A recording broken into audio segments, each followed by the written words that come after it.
Hi friends, प्रीतीस रेसिपीमध्ये तुमचं स्वागत आहे। तर आज आपण काजू करी बघणार आहोत। अगदी साध्या सोप्या पद्धतीने आणि क्रीम न वापरता आपण बनवणार आहोत। चला तर मग सुरुवात करूया। पॅनमध्ये मी 2 चमचे तेल टाकून घेतलंय आणि गरम झाल्यावर आपल्याला त्याच्यामध्ये काजू टाकून घ्यायचे। तर बघा इथे मी काजू टाकून घेतलेत आणि छान असे लालसर आपल्याला शॅलो फ्राय करून घ्यायचे आहे काजू। तर बघा इथे मी करून घेते। मी इथे अर्धी वाटी काजू घेतले, तुम्ही जास्त काजू पण घेऊ शकता।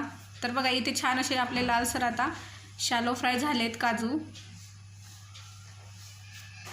तर इथे मी आता एका प्लेटमध्ये काढून घेते।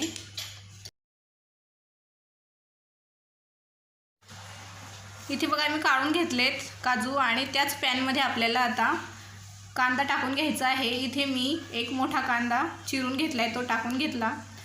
आता कांदा थोडासा लालसर होईपर्यंत आपल्याला भाजून घ्यायचा आहे।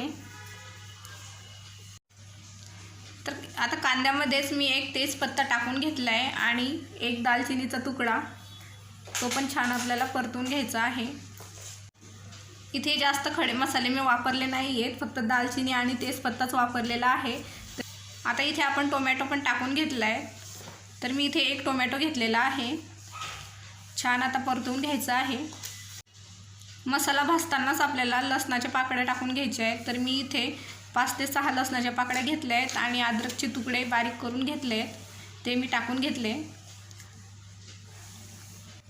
आता इथे थोडंसं पाणी टाकून घ्यायचं आहे, आपल्याला मसाला शिजवून घ्यायचा आहे त्याच्याकरता। आणि आता इथे काजू पण आपण टाकून घेऊयात। 4 ते 5 मी काजू घेतलेत, ते टाकून घेतले आणि झाकण ठेवून 2 ते 3 मिनिट आपण मसाला शिजवून घेऊया।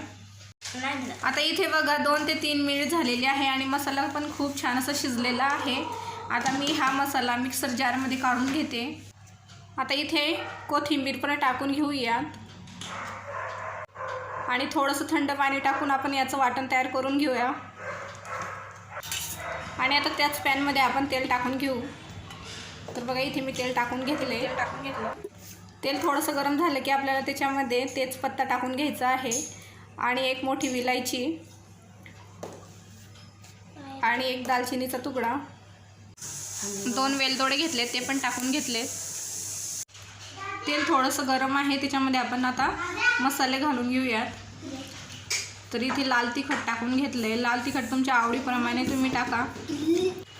1 ते 1.5 चमचा मी धने पावडर टाकून घेतली। गरम मसाला अर्धा चमचा, अर्धा छोटा चमचा हळद।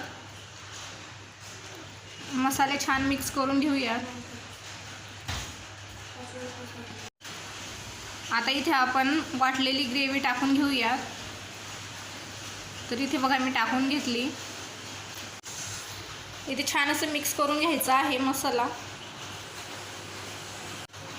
आता इथे थोडंसं आपण पाणी टाकून घेऊया, म्हणजे मसाला पण आपला शिजेल इतकं आपल्याला पाणी टाकायचं आहे। तर बघा इथे मी टाकून घेतलं आणि मिक्स करून घ्यायचं आहे। आणि आता स्लो गॅसवरती आपल्याला 1 ते 2 मिनिट छान मसाला शिजवून घ्यायचा आहे झाकण ठेवून। तर इथे बघा 2 मिनिटे झालेली आहे आणि मसाला पण खूप छान असं झालेला आहे, शिजलेला आहे।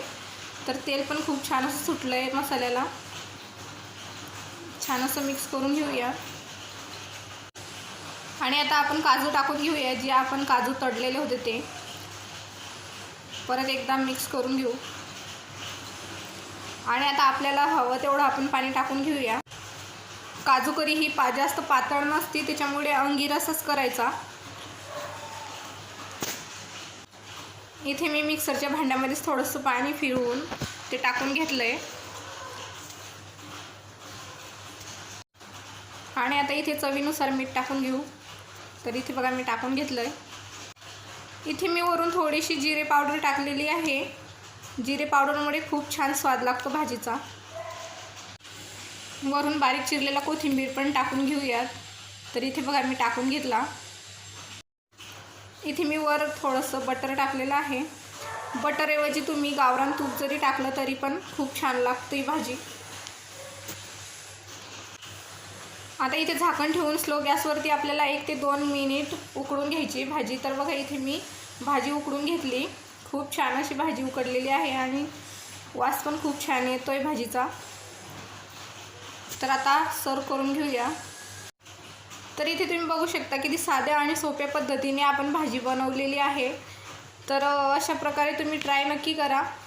तर व्हिडिओ आवडल्यास लाईक, शेअर आणि सबस्क्राईब करा। धन्यवाद।